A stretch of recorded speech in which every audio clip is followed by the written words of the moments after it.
विद्यार्थी मित्रांनो, इकडे पहा. प्रश्न आहे, एक संख्या गुणिले 56 बरोबर 9688. तर ती संख्या कोणती? तर हे शिष्यवृत्ती परीक्षेचा प्रश्न आहे आणि त्या दिवशी आपण परीक्षेत घेतला होता.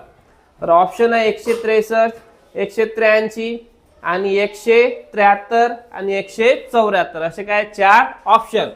तर आता तुम्ही बऱ्याच जणांनी याचं उत्तर 173 दिलं की नाही, है ना? तर हे उत्तर कसं आलं, तर हे तुम्हाला मला सांगायचं आहे. हे उत्तर तुम्ही कसं काढलं? तर तू काढलं ना आन्सर? कसं काढलं? सर ने कहा 56 सगळ्या संख्याने गुणाकार केला 9688 नाही का 173 ला आला. बरं, तू 56 ने सगळे एक एक ऑप्शनला गुणाकार करून पाहिलं आणि ज्याचा गुणाकार 9688 आला ते त्याचं उत्तर तू ते ऑप्शन म्हणून लिहिलं. आणखी कोणी सोडवलं इकडे? गौरी.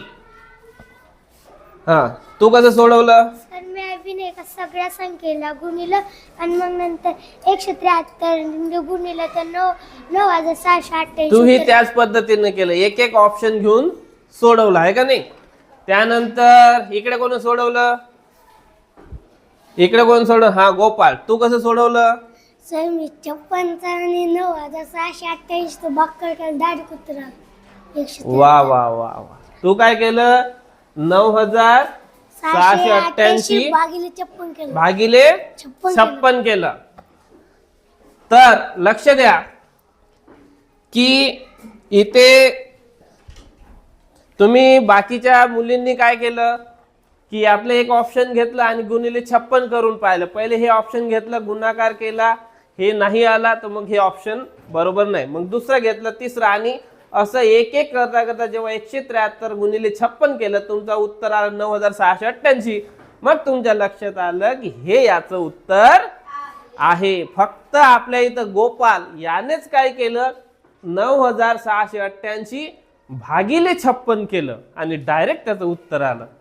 तर तुम्हाला काय वाटते, कोणती पद्धत चांगली? एक एक घेऊन गुणाकार करायचं की गोपालनं भागाकार केला तसं करायला पाहिजे होतं? भागाकार करायला पाहिजे होतं, आहे की नाही? म्हणजे भागाकार केल्याबरोबर लगेच ऑप्शन उत्तर येते. पण तुम्ही एक एक घेऊन पाहिलं, त्याच्यामुळे बरं काय झालं, गोपालला काय झालं आणि तुमचं काय झालं? गोपालचं अगदी कमी वेळात उत्तर आलं आणि तुम्हाला काय झालं, जास्त वेळ लागला. तर पहा, मी त्या दिवशी तुम्हाला बेरीज वजाबाकीचे गणित सांगितले होते. इकडे बेरीज असल्यावर तिकडे संख्या गेल्यावर वजाबाकी होते. आणि हे तुम्हाला आधीच सांगितलं होतं मी की गुणाकार असेल तर इकडे एक संख्या न्यायची, भागाकार होते, आहे की नाही? जसं की एक संख्या म्हणजे आपण निच्या ठिकाणी कोणतेही इंग्रजीतले अक्षर घेऊ शकतो, एक्स, वाय, ए, काही पण, आहे का नाही? जसं आता इकडे पहा, एक संख्या म्हणजे मी याच्या ठिकाणी एक्स घेतो समजासाठी, काही पण घेऊ शकतो किंवा नाही घेतलं तरी चालते. मग काय होणार, एक्स गुणिले 56 बरोबर 9688. आता काय सांगितलं होतं पुढे, हे जे अक्षर असतात हे एका साईडने ठेवायचे आणि अंक दुसऱ्या साईडने न्यायचे. मग हे होणार एक्स बरोबर 9688 भागिले 56 किंवा छेद 56 असं लिहायला सांगितलं होतं, आहे की नाही? आणि हा भागाकार आता गोपाल कसा करायचा सांगितलं तुम्ही. हा भागाकार आता कसा करायचा? 56चा पाडा म्हणायचा का?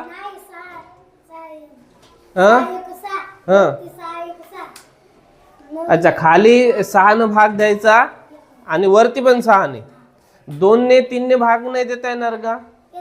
हे बघ, एकक स्थानी इथं 8 आहे, इथं 6 आहे, तर 2 ने पण तुम्ही भाग देऊ शकता. सोप्या सोप्या अंकानं द्यायचा म्हणजे काय होईल, चुकणार नाही. आणि जास्त मोठ्या संख्येने द्यायचा असेल तर तसे पण तुम्ही देऊ शकता. आता 6 ने भाग द्यायचा म्हणजे याला 6 ने भाग जाते का ते आपल्याला प्रथम पाहावं लागेल. याला जाते का 6 ने भाग? म्हणा बरं 6चा पाडा.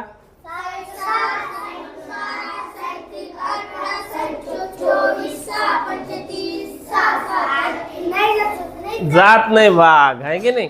पण 2 ने भाग जाते की नाही? याला इथे 8 आहे, मग 2 नेच द्या. याला द्या 2 ने भाग. 2 दुनी 4 उरला 1, 2 आठी 16. इथे इथे काय होणार, बेचूक 8 उरला 1, बेआटी 16, मग घेतले 4, मग बेचूक 8, बेचूक 8, मग होणार इथं 4844 आणि भागिले 28. आता बघा कशाने भाग जाते, परत 2 नेच, ठीक आहे, परत 2 ने भाग देऊ. बे बेचूक 8 है ना, बे दोन्ही 4, बेचूक 8, बे दोन्ही 4, बे दोन्ही 4. आता होईल 2422 भागिले 14. आता कशाने भाग द्यायचा, 14 ने देऊन पाहायचा काय, 7 ने देऊन पाहायचा, 2 ने, ठीक आहे, परत 2 नेच भाग देऊ. मग इथं होणार बे 7 14, बे दोन्ही 4, बे. म्हणजे आता इथं झालं 1211 भागिले 7. आता 7 न भाग देऊन पाहायचा का डायरेक्ट, आता सोपं झालं ना भागाकार. मग आता काय करू आपण, डायरेक्ट 7 ने भाग द्यायचा. तर बघा आता इथे आपण इथे करू आता 1211 भागिले 7 है ना. तर 7 1 7 उरले किती, 5 उरले है ना. मग घेतले हे 7 7 49 उरले किती 2, 7 21 उरले किती 0. म्हणजेच याचं उत्तर आलं 173. मग ऑप्शन 4 हे याचं बरोबर होतं. आता इथे बघा आपण काय केलं, प्रत्येक वेळा 2 नेच भाग दिला है की नाही. मोठ्या संख्येनेही भाग दिला तरीही आपल्याला करून पाहता येते. आता हे जर आपल्याला सोप्या पद्धतीने आणि जर लवकर सोडवायचे असेल तर सर्वात जास्त तुम्हाला काय करावं लागेल, याचा सराव.